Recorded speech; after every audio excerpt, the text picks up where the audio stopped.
Hello, everybody, and welcome back. Sounded like a news reporter. I tried my best. How's it going, everyone? And I mean, it's here. The kickoff for the World Cup year 2023 is here. Whoa, that's coming soon. Yes, and these matches that just played, I mean, it just puts into perspective. 6 months away, the World Cup 2023, and so that is what we're going to talk about today. Like always, timestamps down below. You know what? We're going to talk a little bit about everything because there's a lot going on. First game was on the 17th or the 18th in New Zealand. That was another thing. I guess we'll talk about it now. Sarah and I got a little confused about the times. I don't know how we got confused. Time and dates are confusing, okay? Because we knew it was East Coast. They said exactly. In East Coast it's on 10. Central, that's on at 9. Somehow we got confused. We'll talk about this now, but timestamps down below also, because this is going to be about Sara and I. But we had a major meltdown. Bit of a personal drama story. We got in a very big argument the night of the game. So we watched the first half together. Then the second half we broke up. We went our separate ways. I did not. We went in different rooms because we got in such a big fight. But it kind of had to do with HBO Max and that. So Sarah, if you were following us on Instagram, and all of a sudden we were talking about the games, and all of a sudden we completely stopped talking about anything. Even for the second game, we didn't say anything. It's because we were still in a fight. A fight that lasted 2 to 3 days. Yes, and low key. I think that's kind of relatable for a lot of people too, because a lot of times you're with your partner and you're watching something that's intense, and then you get in a fight about it and it lasts, you know? So that happened. So if anyone was wondering, we kind of disappeared. But also, I guess we'll talk about this also now that it was on HBO Max. And a lot of people, I saw two train of thoughts. I saw a lot of people annoyed, upset that it was on HBO Max because HBO Max is a pay-per subscription where you have to pay like $10 a month. Yeah, at least 10. Yeah. And somebody brought up another good point that, that's okay, that it's a subscription, you can order it. But also, if you're watching NWSL games, that's another $10 you have to spend on top of things. And I don't know if ESPN has any rights to any soccer games anymore, but even then, it's just like the $10 plus another $10 for the HBO Max plus Paramount Plus. That's just, it adds up, Yeah. And it's hard to find, even with HBO Max, it can be kind of confusing. And not just that, it was on broadcast, but it was on Spanish broadcast. So I saw a lot of people saying, I don't have HBO Max, I can't get it. And I ended up watching the TV on the Spanish broadcast on TV. They don't know Spanish, but it's better than nothing, Yeah. Oh, and the other problem with HBO Max, the stream quality was not the best at some of the games. It kept skipping at the very end of the game last night. Yeah, it kept pausing. It was really pissing me off. And like at the very end, it kept like kind of being stuttering, it would go and stutter, then go and pause, And then we went to restart it again, and then we had missed the last minute of the game because it had fast forwarded. So maybe it was lagging. Yeah. Lagging or something. I don't know. Good part is we could rewind it once the game was finished. You can go back and rewatch it, but still, that was kind of a upsetting part. So I saw people were kind of not the most happy with HBO Max, but then I saw the other flip. I saw this on a comment saying, having it on HBO Max is nice for a few reasons. Number one, no commercials. So even during halftime, no commercials, more analysis, just less commercials overall. And Sara hates commercials, so I do. That is nice. Also, they played the anthems and they did a little more of the pre-game, because a lot of times on ESPN, it would go straight to the match, no anthem, no anything, for just a friendly. You know what I mean? Yeah. And a lot of people really like watching those moments. And actually on HBO Max, I remember yesterday at the very end of the game, I'm not sure if they did it in the first game, but at least the second game I know, there was a lot of coverage after the fact, and you saw a lot of the players on the field kind of doing their warm-ups and, cool downs on the field. A lot of the interactions between the girls you could see. Well, maybe they'll include cursing. No. Yeah. It's HBO Max. That's a good point. Go for it. There are a lot of positives as well for having it more on the pay subscription. You get more content. But there are positives for HBO Max. I guess I'll say this now, but Sara and I had a bit of a mishap. We had a mishap. I think we were still in our argument, honestly, from the first game. We somehow got confused. No, when I tell you, we were so dumb. We were the dumbest we have ever been. Yes. And it was iconic. but it brought us back together. It did. Right, elaborate on what happened. So, for some reason, we thought the 19th was the 20th. So, we thought it was the day of the game. And even though several hours before, I'm like, okay, the game's tomorrow. Yes. And my brain was not functioning. Yes. And so we sat down and we're like, okay, the game's on at 9. We had that figured out. And then so we start watching the game. But what we didn't realize is as we push play on the game on HBO Max, it was USA versus New Zealand, that we started watching it because we pushed play. It said, here's the game. We pushed play. Yeah. We watched it for a good 30 minutes. You know, the pregame, the pregame. Oh, it was like 40 minutes. We watched them and everything was going good. And then we kept noticing, hey, this happened the other night, too, on the game. Lindsay Horan missed that goal the other night. Crystal Dunn's, her head wrap falling off. And I go, oh my gosh, that happened the other night. So weird. And I'm thinking, oh, the commentator, didn't he say that last night? This is so weird. I thought and like we were in the Twilight Zone. We knew that Lindsay Horan wasn't going to play, but then maybe we're like, oh, maybe we got mixed up. I told you that. I go, wow, she's not playing, but she's here? That's so weird. Yeah. Still none of these things were clicking in our heads. Yeah. Midge Purse that she almost scored a goal. It hit like the side, the post. And I was like, wait, Midge Purse just did that the other night too. Then we looked at each other. We're like, oh my gosh. We realized we were rewatching the game we had already watched 2 days ago. So dumb. And that the game was actually the next day. Well, it's confusing because I would do that sometimes in Paramount Plus because you would just push a game, but you would have to go to the live section. Yes. Instead of, otherwise it gives you automatically just a replay. We were all messed up, but part of it might have been because we had our fight, and then part of it just because HBO Max we were navigating that portion for the first time. But if it was on ESPN, we would have known, oh, we flipped it on. Oh, it's not on. What the heck? You know what I mean? So... Yeah. But mostly we're dumb. So that happened. So, leading into everything also. So the first game, playing New Zealand, it's a preview for next summer. It's a preview for a few things. It's a preview for the U.S. is going to be playing at those two stadiums about the same time of day.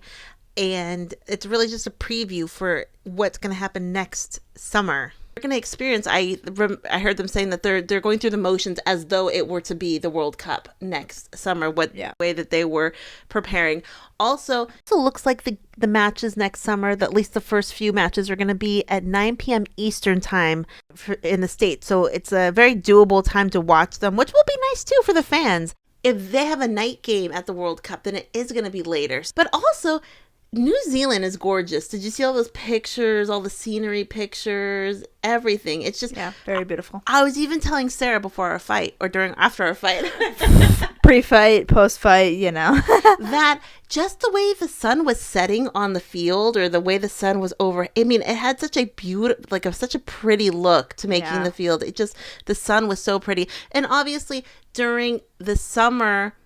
for New Zealand, that's going to be their winter time, but I'm not exactly sure how cold it gets there, what the actual I forgot it's temperature. Summer there. Yes. Opposite. So it's not going to look as bright as it will during the games we just watched, but it was so pretty. I mean, gorgeous. I mean, New Zealand is known for being literally one of the most gorgeous countries in the entire world. All of the United States' games in their round are going to be in New Zealand. So they're really doing something special that I don't know if any other team will be able to do. What they're doing is having that time in New Zealand for these games. Yeah.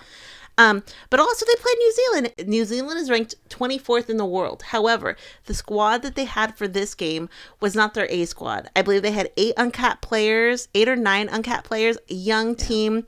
Since it's not a FIFA window, a lot of their clubs weren't releasing some of their, their A team. Yeah. So they did play New Zealand.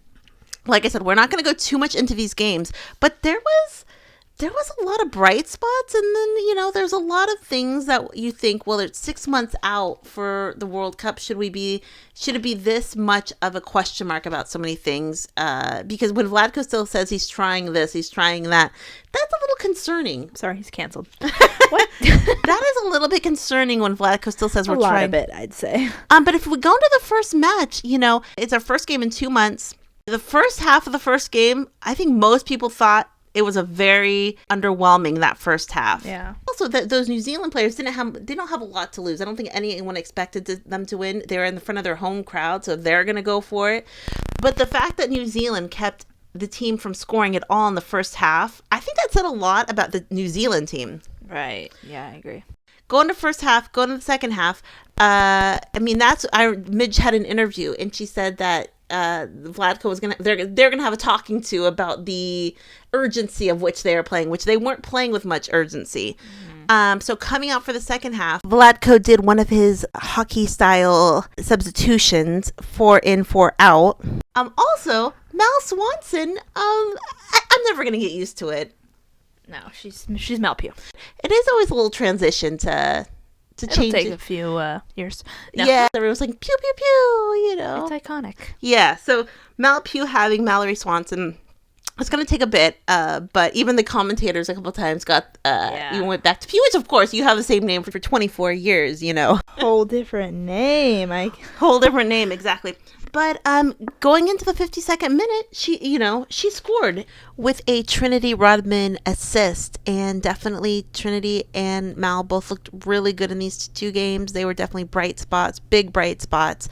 You know, Mal has this thing I heard other commentators talk about. She either looks great or she looks lost. She just is looking so good, so inspired. She looks ready to take on the world. And then Alex Morgan had a beautiful goal. The Rose Lavelle to Alex Morgan goal was gorgeous. Yeah, it was so pretty. It was just a beautiful goal. And then LYNN Williams, she came back. She was subbed on. LYNN Williams scores. Came in after she hadn't played all last year. Her injury. She comes in a beautiful header. Yeah, she came in and she did it. She looked great. Very inspired. She had a header. I don't know how many headers she's done in her career, but I think that was a pass from Trinity Rodman, had the assist on that one. But overall, the second half, 4-0, they looked better the second half, and they just looked rusty, you know? But individually, you just see so many moments of... So many bright moments. And going over the two games, I think Rose Lavelle in this first game looked great. Rose Lavelle in the second game looked great. She was captain of the second game. Rose always looks great. Yeah, she was such a bright spot where I saw another commentator say, just get the ball to Rose. What can Rose do? Hit me up, Rosie. So that first game, they were a little bit slow, but they looked good in the second half. Also, a lot of people are talking about Trinity Rodman. Trinity Rodman is exciting to watch. No matter what she's doing, she is so exciting to watch. She is someone where your eyes go, what is she going to do? And actually, I forgot to even mention that Mal Pugh actually scored 2 goals. One in the 52nd minute and one in the 63rd minute. So, we're just talking about her. She looks so good. She looks great. There's so much talent. That's the thing. And that's why I think a lot of people are like, Vlatko needs to make a plan and go with it. So that first game, first half, not inspired. Second half, had a pep in their step in the second half that they didn't have in the first half. Yeah. Second game, again, Alex Morgan was going to start, but she had, I believe they said leg tightness. Yes, leg tightness. So they slotted Ashley Hatch in there instead. And she actually made a difference because in the 22nd minute, she got the first goal of the game. Ashley Hatch scored. And Ashley Hatch is a huge bubble player. So it's great to see her making her case. And then in the 39th minute, Rose Lavelle scores. Great goal. Rose Lavelle, she was on fire these games, and that was a great goal. I mean, a stunning goal. Classic Rose. Those are the kind of goals that, A, you got to see, we have to see from these players, but B, you got to deliver, and she does. There was that first game, there was a very easy miss that Lindsay Horan missed, like in the 15th minute of the first game, and a lot of people were saying goals that can't happen. You know what I mean? Then in the 53rd minute, Mal Swanson, she scores a goal as well, and she scored in the first game, now scored in the second. It was a nice goal. I mean, it was one of those goals that it was such a clear shot for her. She performed, she did what she was supposed to do, and that looked great as well. In the 74th minute, Rosie scored, and she looked great. I'm happy for her. And she just has a knack for finding the ball in the net. What a magnet. What a babe magnet. Yeah. from the 80th minute, Taylor Kornieck with all her height header in the back of the net. And oh, I remember this one. I didn't fall asleep at this one.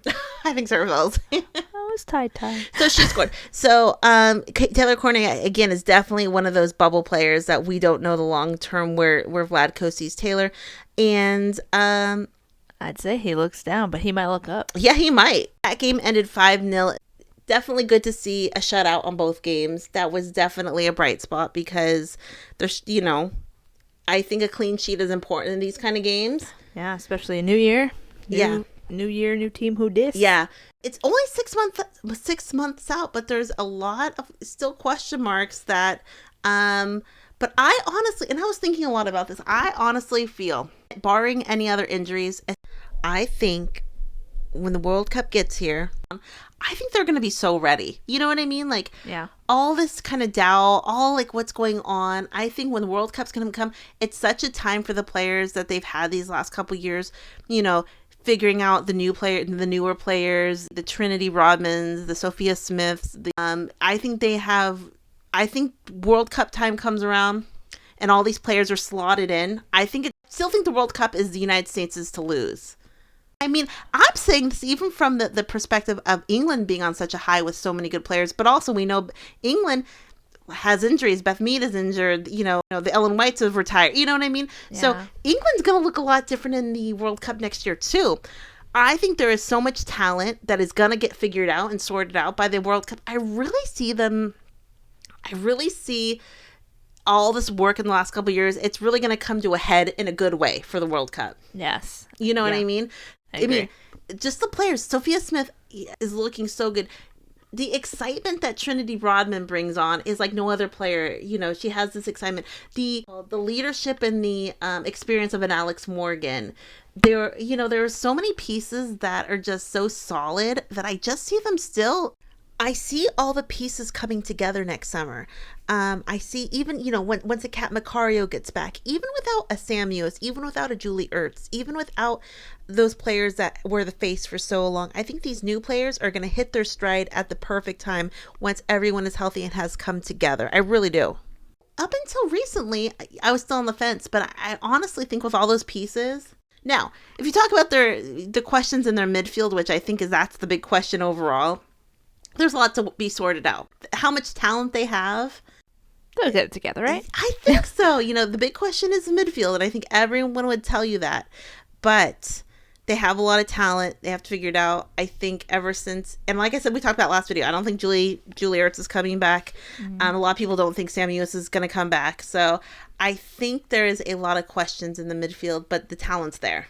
But what does everyone think? I guess what was everyone's takeaway from these two matches? Was it the midfield? Is it your questions there? Is it the strength of the forwards, just kind of getting them, kind of putting their pieces together? Is it the questions you still have about the people who are out, even like a Kristen Press, who, if she wanted to make a comeback in time for the World Cup, and if she wants it, do you still see her part of it? Pinoe, we've talked about this before. Everyone has counted Pinoe out at some point in her career, and she always comes back and she always comes back. She always does. She loves proving the people wrong. Yes. Quit CEO of that. But what was everyone's takeaway from these games? I think there was so many positives. I think there was more positives than negatives. And tell me if I'm wrong. Tell me what you guys think. But it was exciting to see them play. It was very, the first half of the first game, I was a little worried, but there's a lot of spark. There's so many positives that I did see that I was happy to see. What did everyone think? Questions, comments down below. Did you watch these games? Was it hard for you to find because you either don't have HBO Max, or were you one of the people who watched it in Spanish? Were you dumb like us and watched it twice on accident? It happens to the best of us. Must have been a full moon that night. Oh yeah right, exactly. And is everyone so pumped for the World Cup this year? In New Zealand and Australia, obviously they played in New Zealand, and the United States' group round is going to be in New Zealand, but it looks gorgeous there. I mean, absolutely stunning there. I mean, stunning. Great crowd too. I think I heard it was a record crowd. So yeah, but good. Obviously next summer it's gonna, the place is gonna be rocked. Questions, comments down below. What does everyone think? Let us know, because there was a lot of positives. Talk to everyone later. Have a great night. Bye.